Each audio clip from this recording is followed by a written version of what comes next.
जो रुझान है, जो लग रहा है, जो आभास हो रहा है, और जिस तरीके से जो चाहे दिल्ली में लोगों का दृष्टिकोण दिखाई पड़ रहा हो, निश्चित रूप से हम प्रचंड बहुमत से दिल्ली में सरकार बनाने जा रहे हैं।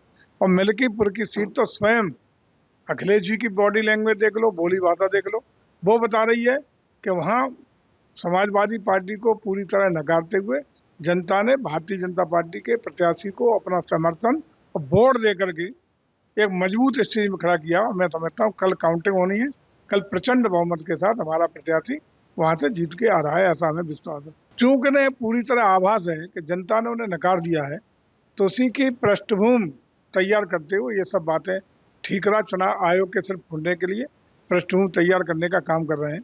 मैं समझता हूँ लोकतंत्र में अखिलेश जी आपको जनता की सेवा करनी चाहिए, अपना रवैया बदलना चाहिए, घमंड से बाहर आना चाहिए, जनता की सेवा करें और बेहतर काम करें और अपना रवैया बदलें। कहीं ना कहीं अपनी त्रुटियां चूक कुछ हो तो ठीक करें, तब हो सकता है कि कुछ आगे जनता उन पर विचार करे। फिलहाल जनता का रुख, जनता का आशीर्वाद, जनता का पूरा समर्थन और सहयोग आदरणीय योगी जी और भारतीय जनता पार्टी के साथ खड़ा है। मोदी जी और योगी जी की नीतियों पर पूरी तरह टिका है और जल समर्थन के बल पर ही हम सारे चुनाव में निरंतर सफलता प्राप्त करने का काम कर रहे हैं। लठतंत्र थोड़ी है, लोकतंत्र है। समाजवादी पार्टी के चाहने से अखिलेश नहीं बन जाएंगे, जनता चाहेगी लोकतंत्र तब बन जाएंगे। जनता का जिसको आशीर्वाद मिलता है वो लोकतंत्र में वो राजा बनता है, वही मुख्यमंत्री बनता है, वही एमएलए बनता है, वही सांसद बनता है। इसलिए मुझे लगता है कि अभी सपने पालने जैसा है। और सपने पालने में किसी को दोष नहीं, किसी को कोई भी सपने देख सकता है, सपने देख रहे हैं। लेकिन फिलहाल अभी भारतीय जनता पार्टी को देश का, प्रदेश की जनता का आशीर्वाद प्राप्त है और फिलहाल कोई अभी गैप और कोई स्कोप उनके समाजवादी पार्टी को नहीं है। देखिए, जितने भी क्षेत्रीय दलों का गठन हुआ है, पश्चिम बंगाल से लेके दिल्ली से लेके उत्तर प्रदेश तक, जितने भी ये छोटे छोटे क्षेत्रीय दल हैं, इनका गठन अगर हुआ, इनका उदय यदि हुआ, तो केवल और केवल कांग्रेस की नीतियों, रीतियों, कार्यक्रमों के खिलाफ हुआ।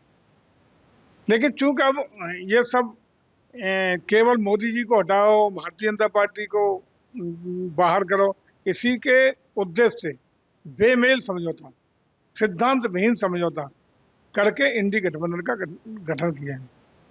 और कोई भी बेमेल समझौता, गैर सैद्धांतिक समझौता लंबे समय तक टिक नहीं सकता।